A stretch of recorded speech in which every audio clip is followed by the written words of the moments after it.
Pinoy Kultura, because our culture is cool. Ihahatid sa inyo ng Radyo Pilipinas, Radyo Publiko ang mga kaganapan kaugnay ng May 12, 2025 elections. Hatol ng Bayan 2025. Ang mga paghahanda, ang kampanya, ang pagboto, hanggang sa proklamasyon ng mga nagwagi. Hatol ng Bayan 2025. Sa Radyo Pilipinas, Radyo Publiko, special coverage. Hatol ng Bayan 2025. Ito ang Presidential Broadcast Service Radyo Pilipinas, Radyo Publiko ng Bagong Pilipinas para sa Bagong Pilipino. Naghahatid ng mahahalagang balita at impormasyon na uugnay ng pamahalaan sa sambayanan. Tulay sa himpapawid ng serbisyo publiko. Radyo Pilipinas, Radyo Publiko, ang boses ng Pangulo. Sa Mega Manila, 738. Radyo Pilipinas, Radyo Publiko. 3 minuto makalipas ang 3:00 ng hapon. Dole at your service sa Bagong Pilipinas. Hatid sa inyo ng Department of Labor and Employment. Katuwang ang Radyo Pilipinas, Radyo Publiko. Ang programang Dole at your service sa Bagong Pilipinas. Ipagbibigay alam ang mga polisiya, programa, mga serbisyo at mabilis na tugon sa mga issue at problema sa sektor ng paggawa. Makabayang paglilingkod para sa kapakanan at proteksyon ng manggagawang Pilipino. Dole at your service sa Bagong Pilipinas. Dito lang sa Radyo Pilipinas, Radyo Publiko. Samahan ninyo ang DOLE sa pagtalakay at pagbibigay ng solusyon sa mga isyu at usapin sa larangan ng paggawa. Maraming salamat. Mabuhay ang Bagong Pilipinas. Muli po nating napakinggan ang mensahe ng kalihim ng Department of Labor and Employment. Walang iba kundi si Secretary Bienvenido E. Laguesma. Magandang hapon po, Bagong Pilipinas. Ako po ang inyong lingkod, Ray Sampang, at inaanyayahan po namin kayong muli na samahan kami ngayong araw na ito para sa ika-17 episode ng inyong programang Dole at your service sa Bagong Pilipinas. Sa ating po mga taga-subaybay, isang mahalagang episode na naman ang naghihintay kung saan makakasama po natin muli si Information and Publication Service Director Len Pineda. Magandang hapon po, Director Len. Magandang hapon, Sir Ray, at sa lahat ng ating mga taga-subaybay, sama-sama po tayong muli sa isa na namang oras ng pagbabahagi at ng mahalagang balita at kaganapan po mula sa DOLE. Kami po ay inyong kaagapay kada Biyernes ng hapon, mula 3:00 hanggang 4:00, dito lamang yan sa Radyo Pilipinas, Radyo Publiko, DZRP 738 kHz at Radyo Pilipinas World Service sa ilalim ng Presidential Broadcast Service. Para po sa ating mga taga-subaybay, maaari po kayo magpadala ng inyong mga tanong tungkol sa trabaho. Maaaring i-text lamang ang numerong 0991-487-4554 na amin din pong ipapakita sa inyong mga screen. Maaari din po kayo magkomento sa aming mga social media live stream at sasagutin po namin ang inyong mga tanong maya-maya lamang. Dahil sa DOLE, walang imposible. Alright, at dahil sa DOLE nga po, walang imposible, kaya makakasama natin mamaya lamang ang Assistant Commissioner ng Professional Regulation Commission o PRC na si Lord Luis P. Valera. Pag-uusapan natin ang naganap na pagpirma sa isang joint memorandum circular sa pagitan ng PRC at ng Commission on Higher Education.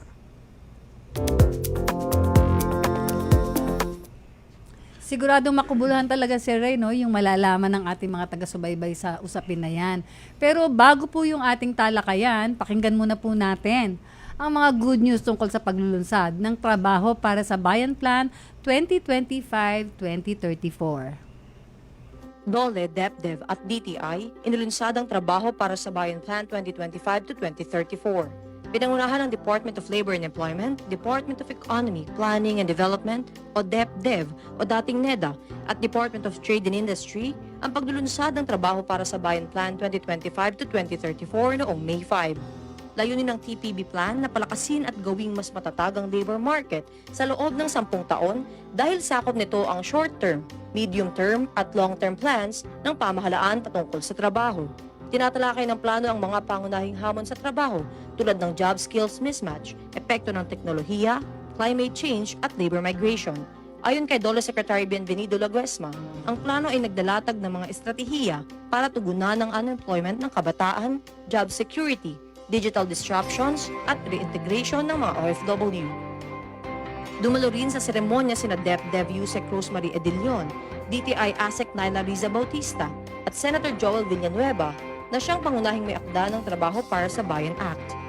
Ipinahayag nilang buo ang suporta para sa pagpapatupad ng plano.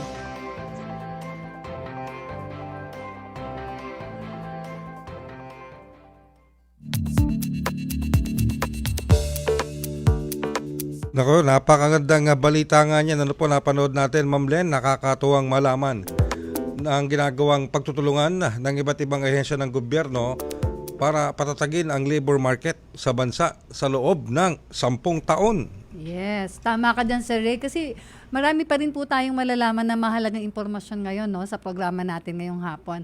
Dahil kasama po natin si Professional Regulation Commission Assistant Commissioner Lord Luis P. Valera. Para po ito pag-usapan yung naganap na paglalagda ng isang joint memorandum circular sa pagitan po ng Professional Regulations Commission at ng CHED. Magandang hapon po, Askambang.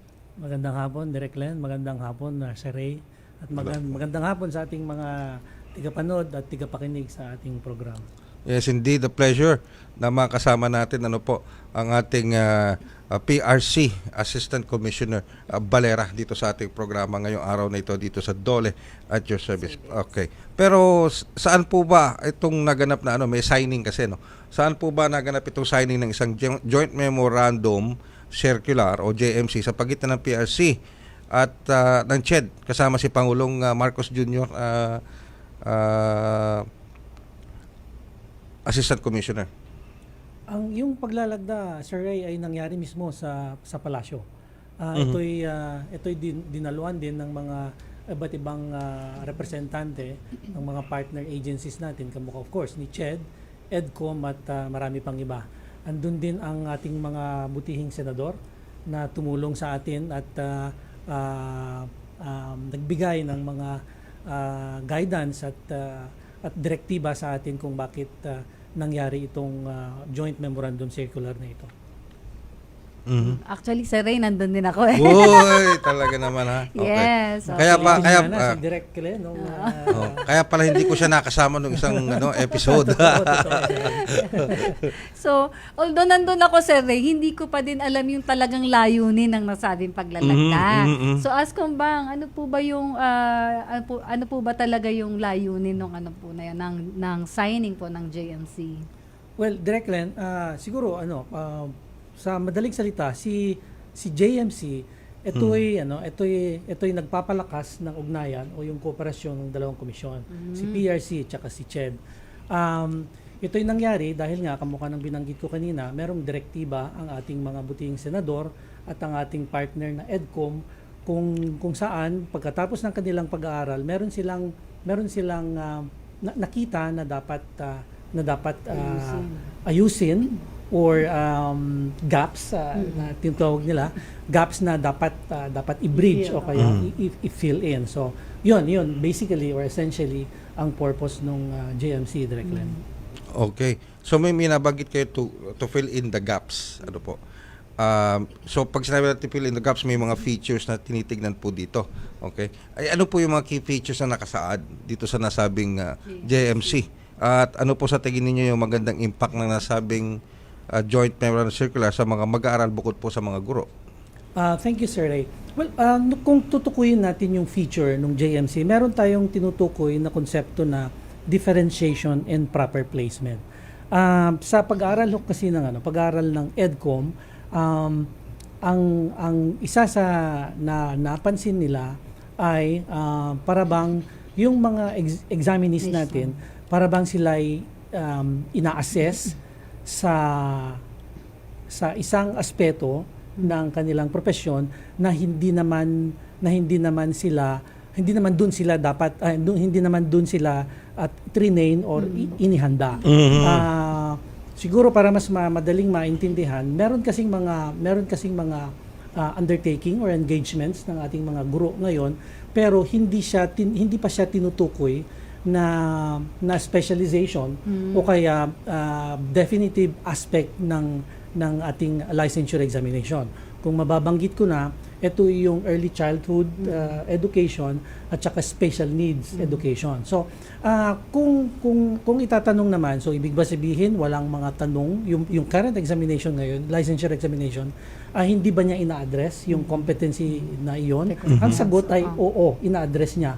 Pero sa pag-aaral ni EDCOM parang kulang. Kaya minabuti ng dalawang ahensya, ang PRC at saka CHED, na siguro mas nararapat na meron ng separate specialization for that. So, ganun ang nangyari, Direct Len, Sir Ray. So, pag tulad na sinabi niyo yung mga special education, ano po, mga questions, ano yung dapat kung ano yung talagang kinukuhanan nila ng examination, dapat tumutugma yung mga questions, tama po pa doon. Competency requirement. Yung current examination ho kasi ngayon, lalo na dun sa elementary education. Anyway, sa batas ho kasi ngayon, under sa existing law natin, dalawa ang tinutukoy niya ng examination. Examination for elementary education and secondary education. Si secondary education lang ang may tinutukoy talaga definitively na specialization. So, yung binabanggit ko kanina na naging bunga ng pag-aaral ng EDCOM at pakikipagdialogo sa PRC at saka sa board ng professional teachers, tinukoy na natin na si elementary education meron na rin lalabas na specialization. Dito po papasok yung early childhood education at saka special needs education.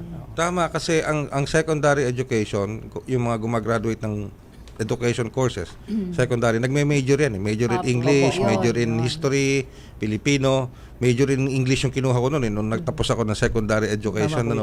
So, ngayon, sa elementary, meron na, tulad ng early education. Yun. Kasi noon, pag elementary education, Parang in general yun generic. In general yun. Parang one size fits all. One size fits all. Ngayon talaga naka-specialize na siya. Wow, ganda. No? So, maganda nga talaga siya.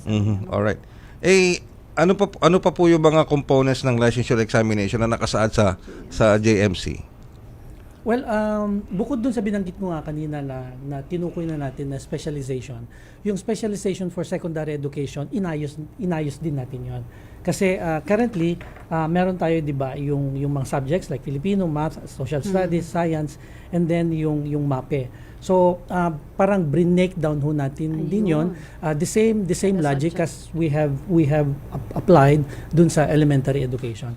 Again, this is to ensure dapat ang intention nito ay para siguraduhin na kung ano man ang pinipili nung examinee nung ating mga kababayan na gustong maging guro ay yung talagang natutukoy na gusto nila na maging specialization. Okay. Alright. Bago tayo dumako pa sa iba pa mga katanungan, Director Len, magbabalik muna kami makalipas ang ilang paalala. Radyo Pilipinas is on Viber. Viber. One tap and swipe. Nandyan na lahat. Receive credible news and information. Pati mga trending topics at videos. Sure na meron dito niyan. Stay on track with Radyo Pilipinas on Viber. Pick up real news. Catch the latest and biggest stories. Search Radyo Pilipinas on Viber and hop in to our community. Ihahatid sa inyo ng Radyo Pilipinas, Radyo Publiko, ang mga kaganapan kaugnay ng May 12, 2025 elections. Hatol ng Bayan 2025.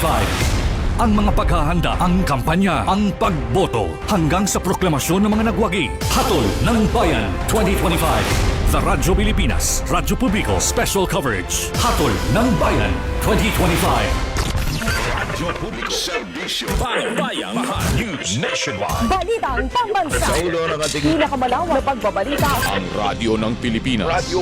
Balitang mahalaga sa bawat mamamayan. Radyo ng publiko. Nag-uugnay ng pamahalaan sa sambayanan. ay inyo ring mapapakinggan sa 104.3 FM band. Magkaisa, magtulungan para sa pag-unlad ng ating bansa. Radio Pilipinas, Radio Publiko sa 104.3 The Capital. Ang ating mga programa at serbisyo para sa mamamayan mamamayang Pilipino. Ibabahagi natin mula alas 6 ng umaga hanggang alas 12:30 ng tanghali, Monday to Friday sa 104.3 FM Band, Radyo Pilipinas, Radyo Publiko, and The Capital. Ang boses ng Pangulo. Sabay na maghahatid ng serbisyo sa mamamayang Pilipino in the new era of collaboration. Basta mula sa iba't ibang bahagi ng bansa. Radyo Pilipinas, Radyo Publiko sa 104.3 The Capital.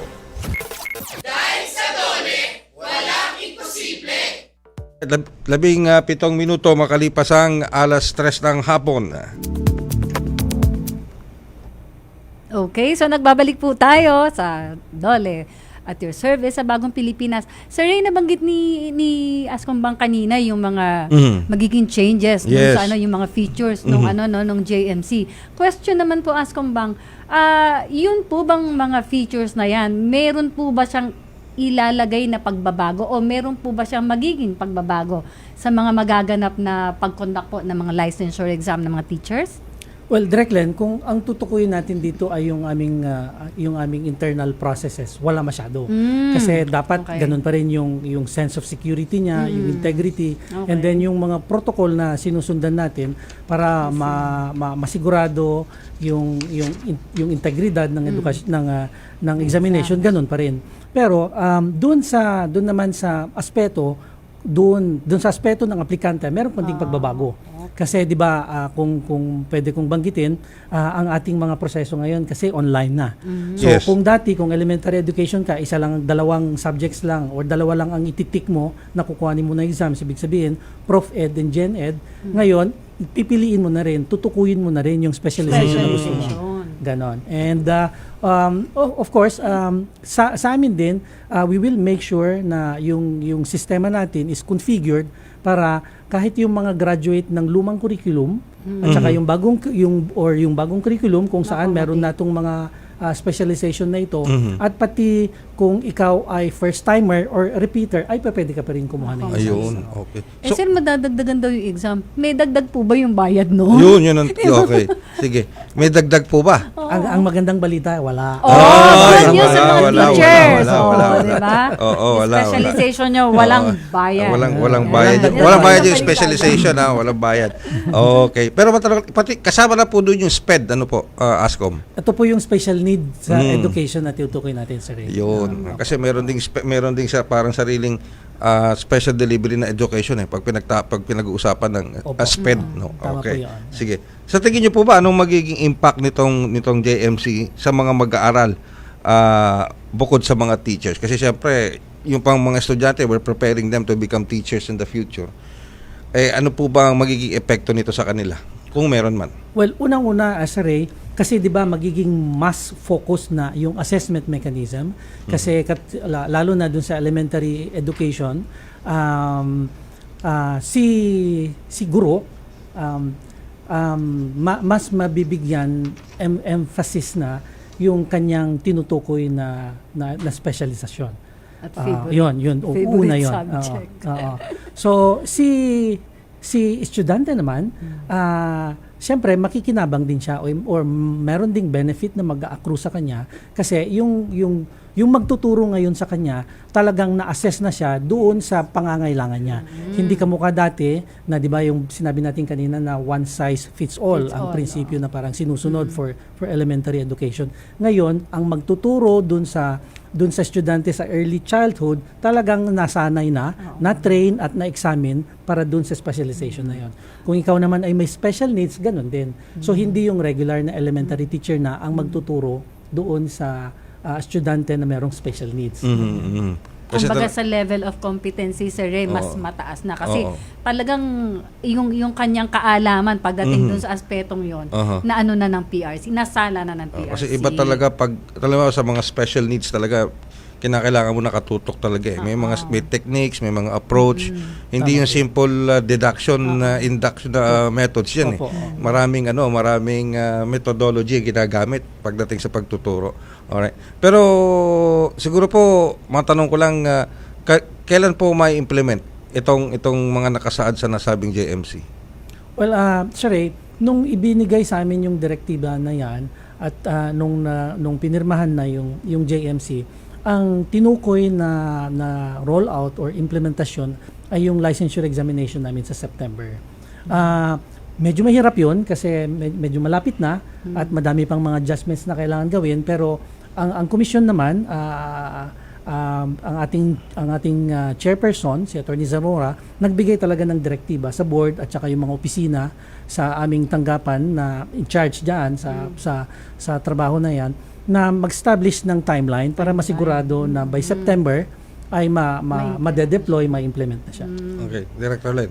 Okay. Sir Ray, naririnig ko lang sa'yo, induction, deduction. Parang meron kang parang meron kang, anong tawag dito? Parang meron kang experience dyan sa mga exam.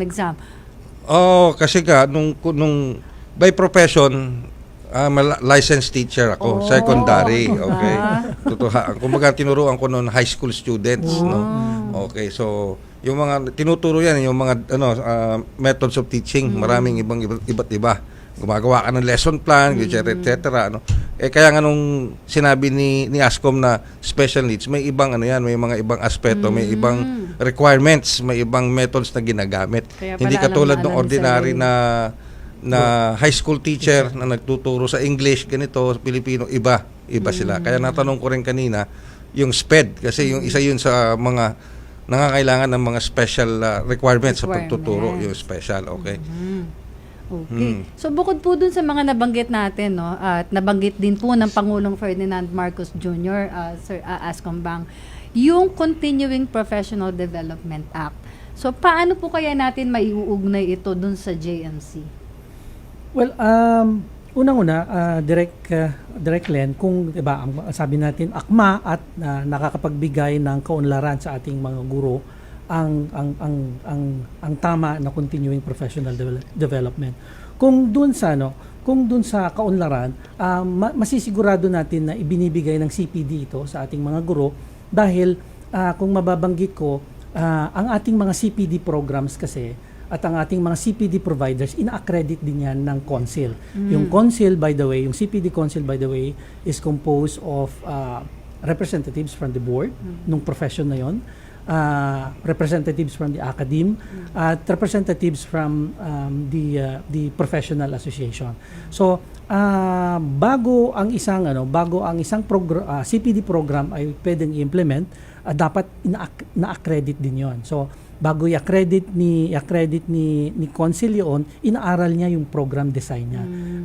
Sinisigurado niya na yung tinutukoy na output or learning outcomes ay talagang maide-demonstrate nung kukuha nung CPD program na yon. So by means of that mechanism, pwede kong sabihin or confident ako na sabihin na talagang yung CPD, ang ating mga CPD ay contributory dun sa kaunlaran nung ating mga guro o kung anumang professional. Kung doon sa tanong naman na akma ba, that is more on the discretion or option ng ating professional. Kasi, di ba, for every profession, madaming programa yan, CPD programs na inaccredit ng Council. So, iba't iba ang objective niyan, iba't iba ang punto ng aral niyan. So, si teacher, kunwari, na siya, specialista na siya sa early childhood education. So, ang pipiliin niya na ngayon na CPD program na kukunin niya ay yung akma doon sa specialization niya. Dito, ayun yung convergence nung ating JMC at yung CPD program na ating pinapatupad direct. Or unless meron pa siyang ibang gusto na aspect sa pagtuturo sa Ray na pwede niyang kunin doon sa CPD, tama ba? ASCOM Bang, no? Tama, direct. So, okay. Alright. So parang ASEC Cabalera Director din, kumbaga sa medical profession, neurologist ako. Pero at the same time, pwede rin siya maging halimbawa gynecologist. Pwede ba mga ganon, may mga branches of sa specialization. Ayun talaga. So syempre dahil tukoy na yung specialization niya, definitive na yung specialization niya, yun dapat ang kinukuha niya ng CPD. Kasi mahal ang bayad. Kasi kung parang kung yung binanggit ni Sir Ray kanina, surgeon ka. Di syempre yung pang surgeon na CPD program ang kukuhanin mo, hindi yung pang cardio. So doon, yun yung magiging convergence point o doon magiging relevant si CPD or Yun yung tutugon dun sa tanong na nakatulong ba yan? Nakakatulong ba ang CPD? Or, oo, nakakapagbigay direction ba yung JMC kay guro dun sa pagtukoy niya ng CPD, na gusto niya? Alright. Okay, so ito na yung JMC, lahat ito, no? Pero ang tanong po, Ascom Valera, how easy, gaano ba kadali ang ikang mag-apply sa PRC para kumuha ngayon ng mga licensure examination? Kasi natatandaan ko noon, ano pa noon wala pang digital kami noon, manual pa noon. So ang haba ng pila no sa PRC. No, kung nakapunta na po kayo sa PRC, malapit sa Moraita yan, di ba, sa CM Recto, di ba? Haba ng pila, nasa labas na kami, no? Pila kami, puro papel, tapos babalik ka pa pag may kulang. Ngayon po ba, sa panahon ng digitalization, which the President is also pushing, ano na po ba mga naging pagbabago? Sir Ray, gustong-gusto ko yung tanong na yan kasi naipagyayabang ko naipagyayabang ko ang aming sistema. Lahat ho ng ating transaction ngayon ay online na. Online na. So, katulad yung tinukoy ho natin, yung pag-apply ng examination, online na rin siya. So, you go online, mag-login ka, kasi lahat ng professional na natin ngayon or lahat ng gustong maging professional, yung kukuha pa lang ng exam, meron dapat silang LERIS account. Ito yung account nila dun sa system namin. Ano po ibig sabihin mo na, sir, ng LERIS? Para licensure, examination, registration, information system. LERIS. So ito po yung mother IT system namin kung saan lahat ng transaction, lahat ng gusto mong gawin with PRC, dito mo idadaan. Ayun. So kung may account ka na, kunwari, ang gusto mong transaction nga, yung application for exams, yun lang pupuntahan mo. And then, si system ang magbibigay sa iyo ng schedule mo. Kasi yung binanggit nyo kanina sa Ray. Dahil walang yun puntahan kayo doon kumbaga, as you first come, first serve yun. So, kunwari, kung dumating sa isang araw, 2,000, 2,000. Tapos, pang 1,100, ganyan na. Totoo po yun. Ngayon, kung 10 lang. So, walang management. So, ngayon, dahil dahil online na siya, meron na siyang appointment system. So, pag nag-apply ka, si system, bibigyan ka ng schedule mo. Yan, okay. Tapos, ang pipiliin mo, Sir Ray, ay yung venue na gusto mo. So, ito rin yung gusto kong ipagyabang. 80% or 90% na ng aming transaction nasa labas na, hindi mo na kailangan pumunta ng Moraitas. Ayun. Nasa malls kami. Para komportable ang ating mga aplikante. So, pipiliin mo. Ngayon, kunwari, malapit ka sa Tiga Fairview ka, pwede kang pumunta sa aming mga tanggapan, sa Robinsons. Pwede kang pumunta. Sa SM din. Doon mo gagawin ang transaction mo. Ayun. So sa mga malls, bakit sa mga panahon namin wala? Talagang tagaktak ang pawis namin noon. Iba ang technology, sir Ray. Grabe, ang bilis, di ba? Kasi yung mga computer na ginagamit noon, 386 pa Yung mga... Tsaka yung mga floppy disk. Anyway, naalala ko yan, nagre-reminisce tuloy ako, nagto-throwback tuloy ako, nagkukwento si Ascom. No? So ngayon, hindi ka na makikipag-unahan sa pila. Kasi may schedule. May schedule ka. Manage na yung the traffic. comfort of your own home. Nga. Tapos pwede ka pa sa sa mga mall, siguraduhin nyo lang na magre-register kayo. Baka mamaya kung saan kayo mapunta sa mall. Anyway. Okay, sige. Pero, okay. So, siguro huling katanungan on my part, Ascom. So, what induced this JMC to come about? Ano ba ito? Dahil ba talaga may nakita na tayong pagkukulang o need talaga na ma-address ito, lalo na para sa mga special needs ng ating mga mag-aaral na hindi tumutugma doon sa kakayanan ng ating mga napoproduce na mga guro. Nakakapasa nga sila sa exam, pero yung specialization tulad ng sinabi ni Ascom, kulang. Meron, pero kulang. So, gano'n na ba kalaki yung aspeto na yun that we have to push through with this JMC? Well, Sir Ray, kung akin lang, kung aking puntos lang, hindi, at saka sa aming tanggapan sa PRC, hindi namin siya tinitingnan na kakulangan.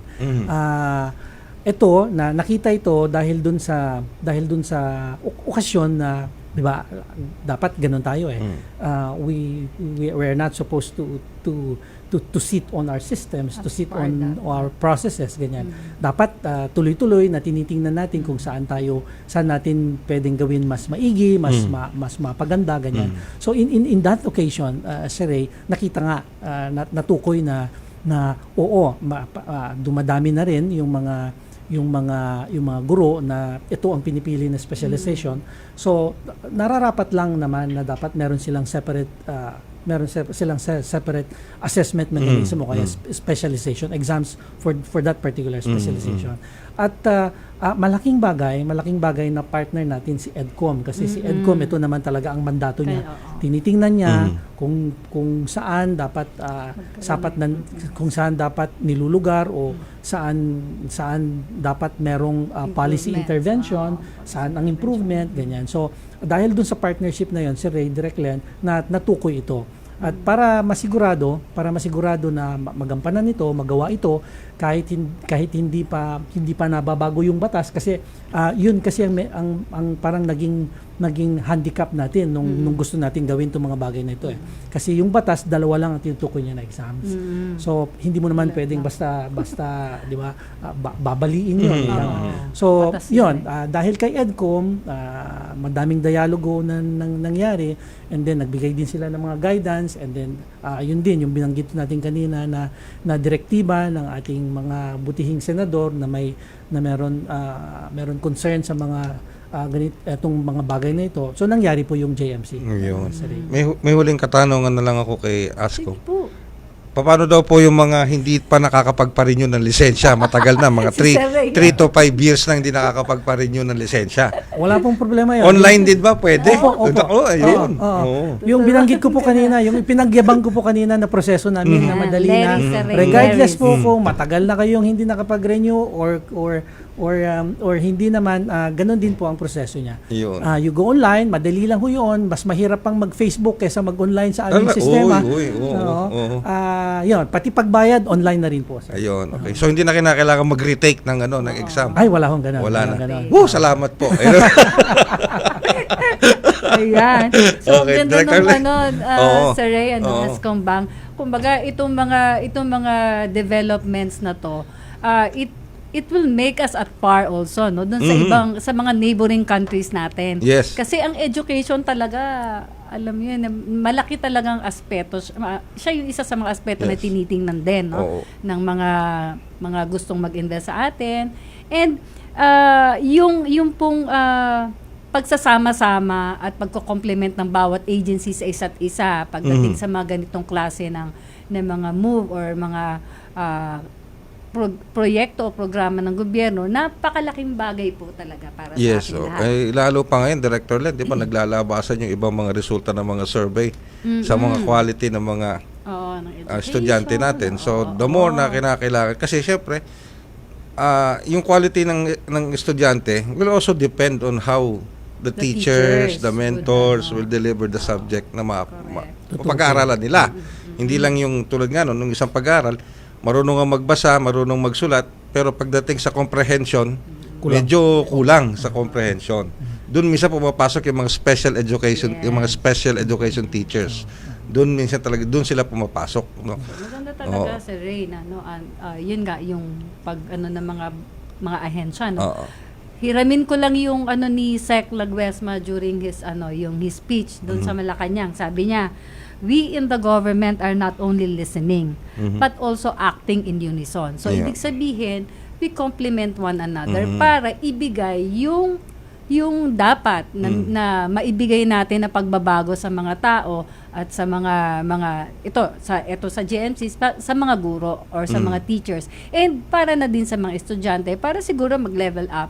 Not necessarily mag-level up o magkaroon din ng development or improvement sa ating education system. Yun, okay. Talaga. Pero talagang pumapalakpak ako nung sinabi ni Ascom na online na. Online na. Wala na, hindi na pipila. Pwede nang mag-renew. Pwede na mag-renew. Online. Na hindi na online na. Basta tumatak sa isip ko, online na. At saka wala nang retake. Okay, hindi na. Ayun, Sige, wala na. Director Len. Okay. Yeah. So, at yan po ang mahahalagang impormasyon tungkol sa nasabing signing ng JMC sa pagitan po ng PRC at CHED. Makakasama pa rin po natin mamaya si Ascom Bang para sagutin naman po ang ilang katanungan mula sa ating mga netizens. Maya-maya lamang sa ating pagbabalik.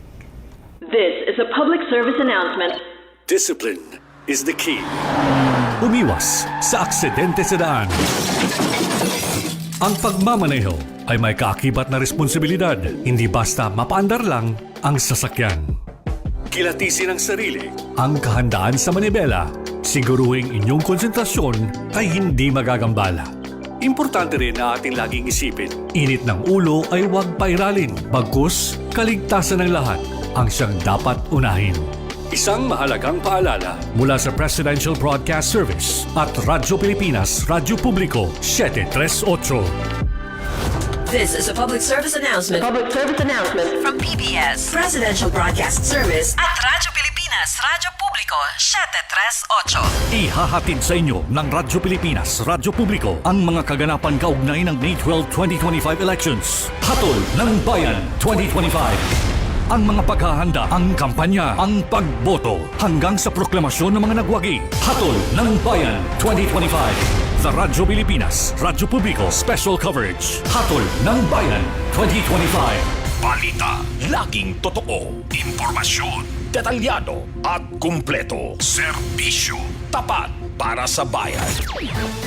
Ito ang Presidential Broadcast Service. Tumutugon sa tawag ng pagkakaisa para sa bagong Pilipinas.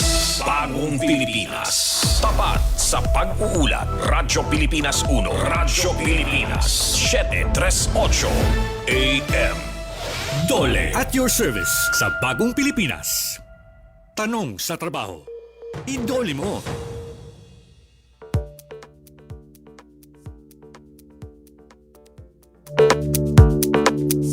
28 minuto makalipas ang alas 3 ng hapon. Ako talaga the word is napapasarap ang aming kwentuhan dito sa loob ng studio. Kung alam nyo lang, ano po. Ay, shoutout pala sa lahat ng ating mga guro na nakikinig ngayon. Ano po. Yan, may magandang balita po sa inyo. Ang PRC at si Ascom Valera. Alright, Director Len. Okay, sige, pero yung mga ano natin, yung mga public service, yung mga tulong na naiabot ng Department of Labor at iaabot pa ng Department of Labor. Yes. So actually, Sir Ray, may mga katanungan po tayo mula sa ating netizens sa ating social media accounts. Ang una po nating tanong ay mula kay Alex Arate. Si Alex daw po ay isang guro at nag-training po siya sa TESDA Ascom, no? Shielded metal arc welding, pati na rin po ang trainer's methodology. Pwede niya raw po bang gamitin yung training na yon para mag-renew ng kanyang lisensya? Kung tinutukoy niya yung training na yon direct as his or her compliance, compliance to the CPD requirement, unang-una, per profession meron silang council. So kung akma yung kinuha niya na training na yon doon sa kanyang profession, pwede. Paano natin malalaman? Pagpunta po niya, pag-renew niya ng lisensya niya, pwede niyang dalhin yung certificates niya. At ang ating mga kasamahan sa ating mga counters, pag-claim niya ng ID niya, sila ang mag-assess kung akma nga yung training ngayon sa kanila. Kung pwede ko rin banggitin, ngayon kasi for quite some time now, kunwari, doon sa isang profession, may hinihingi na certain number of units ng CPD. Meron kasing in-issue si komisyon na nagsasabi na kung kulang ang iyong units, pwede, parang mag-execute ka lang ng undertaking or promissory note para ma-renew mo pa rin yung lisensya mo, matatanggap mo pa rin yung renewed professional identification card mo. At kung kailan merong sapat ka na CPD, saka mo i-comply. Di maganda pala. Kumbaga hindi ka mag-aalala na hindi mo siya na-renew at hindi mo magagamit yung license. Tama, direct. At hindi nakatali yung pagkakaroon mo o yung dun sa kakayahan mong kumpletuhin yung units na yon, hindi doon nakatali ang iyong pag-renew ng iyong lisensya. Pwede ako mag-follow up doon, sir. Go ahead. Kasi hindi siya aware, yung ating netizen hindi siya aware kung pwede niyang magamit yun sa CPD. Meron po bang menu or listing ang PRC para makita niya, para hindi na siya, kumbaga, related naman pala yung kinuha ko na training. So, pwede na akong pumunta sa nang hindi siya nag-aalala. Or, para po makita din niya, halimbawa na kung hindi related yon, ano-ano pa yung mga training ng TESDA na pwede niyang kunin para ma-complete niya yung requirements niya for the CPD. Meron po ba nun? Direct lang. Si TESDA kasi isa siyang accredited CPD provider. So ang professional bago niya or kung sino man na kukuha ng training na yon, makikita niya at si TESDA din babanggitin niya sa lahat ng recipient ng kumukuha ng training sa kanila kung ito ay CPD accredited. Oo, para dun sa profesyon niya or natin sarili na babanggitin siguro na para akma dun sa profesyon niya, pero ang information na ibibigay nung provider kasi ay kung PRC accredited yung training na yon. Okay. So doon pa lang malalaman na niya. At kung hindi ako nagkakamali, meron silang makikita sa aming website. Oo, doon sa CPD system namin, doon nila pwedeng ma-verify o makita kung accredited ba ito, hindi. Kung hindi yun readily available as a list, pwede silang magtanong meron kaming mekanismo para madaling matanggap itong mga katanungan na ganito at madali ring masagot. Alright. May kalawang tanong lang po tayo, Ascom. Ito naman ay mula kay Ronel Lopez. Ang tanong niya, pwede po bang mag-walk-in sa pagre-renew ng kanyang lisensya? Uy, pareho tayo rin sa pagtatanong. Related tayong dalawa. Ascom. Well, thank you, Sir Ray. Well, ang default kasi ngayon, 'di ba, para i-address natin yung binanggit natin na problema kanina na kung dumagsa ang tao, wala kang magagawa, talagang kailangan mong tapusin lahat 'yan, ganyan. Ang default ay you go online para ma-manage yung traffic ng transacting public natin sa kahit kung saang lokasyon ng ating tanggapan. Yung binabanggit ko kanina, yung mga service centers natin sa malls. Pero hindi naman yun absolute. Ibig sabihin, kung may mga kababayan tayo na medyo challenge sa pag-online, ganyan. O di kaya doon sa lugar na pinanggagalingan niya, wala namang internet, walang wifi, o kung anumang rason, kapag pumunta sila sa aming mga tanggapan sa Ray, meron kaming mga kiosk na po pwede nilang gamitin para mag-online pa rin. Kasi kung wala ka kasi kung hindi ka nakapag-online, wala ka sa system. So hindi ka makapagbayad, hindi kikilalanin yung system na meron kang transaction. So it's not really doing away with the online aspect of the transaction, but if you go to our offices, dahil nga sa mga kadahilanan na yon, merong kiosk kung saan pwede mong gamitin at meron din kaming mga staff na tutulong sa mga kababayan natin na medyo challenge sa pagko-computer. Ayun. So, Ronel, narinig mo yun, Sa malapit na mall, Sir Ray. Pinakamalapit na mall pumunta. O kaya kung talagang gusto mo sigurado kung sinipag-sipag ka, kung gusto mo pumunta mismo sa PRC, punta ka doon, di ba? Para makita mo na rin naman yung mga pagbabago sa PRC. Papasyal ako sa PRC. Iniimbitahan na kita, Sir Ray, na pumasyal minsan sa aming opisina. I-renew na natin ang lisensya mo. Okay, meron pa po yata isang tanong mula kay Senator Len. Okay, so isa pa pong tanong, Askambang. Meron din daw po bang mobile outreach program ang PRC sa mga regions? And ano-ano po yung serbisyo, yung mga nandito sa sa program po na ito? Well, unang-una, Direk Len, meron kaming presensya sa lahat ng regions. Including BARM. Meron tayong may PRC regional offices tayo. At yung mga regional offices natin, nagkakandak sila ng mga mobile outreach o kaya mobile service o kaya caravan service kung kunyari may nag-imbita sa kanila o may mga okasyon ganyan, pupuntahan nila. Or kahit walang imbitasyon, kung kunyari meron mga lugar doon sa nasasakupan ng kanilang rehiyon na sa tingin nila medyo nahihirapan yung mga transacting public natin na sila ang pumunta sa ating mga tanggapan, pinupuntahan ng ating opisina. Yun talaga. Okay. Yung sa may mga iba pa bang katanungan sa pagre-renew ng lisensya? Sige. Anyway, sa iba pa kasi pwede rin po bang mag-renew ng lisensya dun sa mga outreach program na yon? Pwede po. Oo, tinanong nyo pala, no, anong mga PRC on services. Wheels, Kadalasan, basta pag nag-outreach kami, o kaya may pinuntahan, may ginagawa kaming mobile service, o kaya inimbitahan kami ng isang institusyon, LGU man, o iba't ibang opisina, pribado, or publiko, kadalasan, full menu of service ang in-offer namin. Kung ano yung serbisyo na in-offer namin sa mga sa aming mga opisina, sa aming mga tanggapan, yun din ang dinadala namin na serbisyo. Hindi na mahirap sa direct line kasi nga dahil digitized na siya, online na siya. Ang kailangan lang namin may signal din, pwede namin gawin lahat ng transaction. Kita mo yan? Actually, si Ray, nung yung 123rd Labor Day, job fair, andun po yung PRC, meron po nag-offer din po sila ng services. Kita mo yan. Yun. So, present po sila kunyari, di ba, anywhere. may mag-apply, kailangan niya ng lisensya niya, hindi siya nakapag-renew. Pupunta lang mo doon sa booth namin. Pati sir, Right there and there, maayos yun.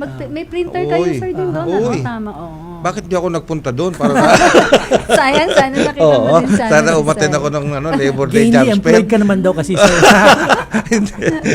Pero hindi kasi, chine-cherish mo yung lisensya na yan chine-cherish mo yung lisensya na yan. Dahil, alam ni Ascom yun, tsaka nung mga dumaan sa PRC, dumaan sa para makuha yung lisensya, ay katakot-takot na preparation ang gagawin mo dyan. Diba? Swerte nga yung mga kumukuha ngayon, sabi nga ni Ascom, online, di ba? Digital. Nung mga panahon namin, alam ni Ascom yun eh. Mga panahon talagang tagak-takang pawis mo noon. Palitan ng mukha. Talaga gano'n. Tapos pag hindi pa kompleto yung may konting mali pa dun sa mga documents mo, pababalikin ka na naman. Di ba? Yung mga gano'n. Pero kaya maswerte yung mga henerasyon ngayon. Napakaswerte ninyo at ika nga online na digital process na. Kaya napakaswerte ko rin dahil mas madali na ang marin yung aking ano. Nakakapag-renew ka na, sir. At yan po, no, yung mga pero bago tayo tuloy magpaalam, nagpapasalamat muna ako rin sa Department of Labor and Employment at kay Secretary Laguesma, kay Sec Benny, at of course sa inyo, Director Len, at sa lahat ng bumubuo ng Public Information Service sapagkat natulungan natin yung isa nating kababayan. Doon sa isa nating programa, nakapanayam natin si Sec Benny at saka si Attorney Pete ng ating legal division. Para mailapit yung problema ng isa nating kababayan na si Ana. Nasagot naman yon at ika nga nabigyan siya ng mga paunang guidance kung anong dapat gawin niya tungkol dun sa kanyang problema. Kaya nagpapasalamat po ako sa inyo, no? Sa Department of Labor and Employment, kay Sec Benny, sa inyo, Director Led, at of course kay Attorney Pete. Yan, maraming salamat po. Alright, sige. Alright. Siguro sa puntong ito, gusto ko mapahabain. Ang ganda ng usapan natin, ano? Pero mensahe na lamang po ng ating panahon pantangal ngayong araw nito kay Ascom Valera. Well, thank you, Sir Ray, thank you, Direk Len. At kami laging nagpapasalamat kung nabibigyan kami ng oportunidad na maiparating ang aming mga programa, bagong programa, ang aming mga proseso kasi sa ganitong paraan nabibigyan natin ng assurance ang ating mga kababayan na kamukha ng sabi ni Secretary, hindi lang tayo nakikinig, tayo din ay umaakto at may ginagawa para tugunan ang mga pangangailangan ng ating mga kababayan. Yun lang po, maraming salamat at sana'y maimbitahan nyo muli ako. Ay, ako. Sure, baka kung hindi man ho dito sa programang Dole, sa ibang mga programa. Pag na-implement na, sir, hindi na makakaano na. At baka ano ko pa yan, baka i-vlog ko pa yan habang ako'y nagre-renew. Kita nyo, online na. Sa mga hindi pa nakapag-renew, punta na, di ba? Yung gano'n, madali na access. Basta sa LERIS, kailangan nandoon sila. Kailangan silang mag-register doon sa LERIS. Licensure exam, Registration Information System ng PRC. Ayan. So maraming pong salamat PRC Assistant Commissioner Lord Louis P. Valera. Bago pa po tayo tuluyang magtapos, pakinggan po muna natin yung isa pang good news, no? Ukol naman sa pagbabahagi ng mga programa at serbisyo ng DOLE sa Caraga Region nung celebration ng Labor Day. Panoorin Mahigit po natin. 39,000 na manggagawa sa Caraga nakatanggap ng tulong mula sa DOLE sa Labor Day. Mahigit 39,000 na mga manggagawa, benepisyaryo at naghahanap ng trabaho sa rehiyon ng Caraga ang nakatanggap ng tulong pang-ekonomiya at suporta sa hanap buhay sa pangunguna ng DOLE Caraga sa malawakang pagpapatupad ng mga serbisyo bilang bahagi ng pagdiriwang na ika-123 anibersaryo ng Araw ng Paggawa noong May 1.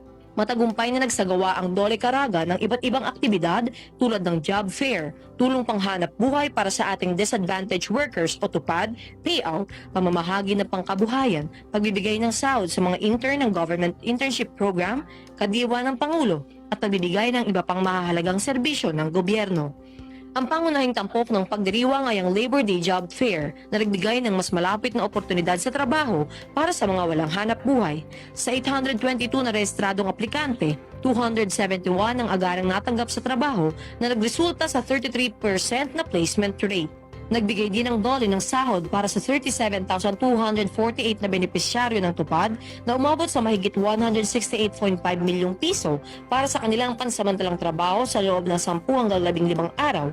Bukod dito, 655 na grupo naman at individual ang nakatanggap ng livelihood grants sa ilalim ng DOLE Integrated Livelihood Program o DILP na may kabuuang halagang mahigit 15.1 milyong piso na mga starter kit at financial grants. Sa kadiwa ng Pangulo Fair, 10 magsasaka, kooperatiba at mga benepisyaryo ng DILP Livelihood ang nagpakita ng mga lokal na produkto at produktong pang-agrikultura na kumita ng kabuuang 61,243 sa bentahan. Nagbigay din ang DOLE ng kalahating buwang sahod para sa 356 na GIP interns na kakasimula pa lamang sa kanilang mga tungkulin sa iba't ibang tanggapan ng gobyerno. Layunin ng mga aktibidad na maihatid ang mas madaling akses sa hanap buhay at suporta sa kabuhayan para sa mga manggagawa sa rehiyon, kabilang na ang mga nasa malalayong komunidad.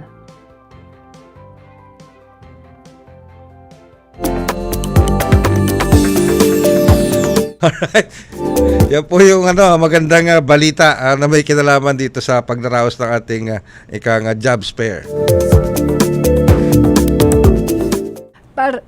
Para naman po sa iba pa nating mga kamanggagawa na may tanong kaugnay sa labor, tumawag lang po kayo sa DOLE Hotline 1349 sa inyong landline o mobile phone. Maaari din po kayo mag-send sa amin ng email sa hotline1349@dole.gov.ph o magpadala ng direktang mensahe sa aming official and verified Facebook page ng Department of Labor and Employment. At siyempre, patuloy nyo pong subaybayan ng mga susunod na episode ng ating programa DOLE at Your Service tuwing Biyernes po, alas 3 hanggang alas 4 ng hapon. Dito lamang po yan sa DOLE at Your Service sa Bagong Pilipinas, sa Radyo Pilipinas, Radyo Publiko. Ako pong muli, ang inyong lingkod, Ray Sampang ng Radyo Pilipinas. Ako naman po, Len Pineda from Department of Labor and Employment. Maraming salamat po at magandang hapon pong muli sa inyong lahat. Alright, ulitin po namin dito sa DOLE at Your Service, wala pong imposible. So, hanggang sa susunod na edisyon. Maraming salamat po. Magandang hapon sa inyong lahat. Ihahatid sa inyo ng Radyo Publiko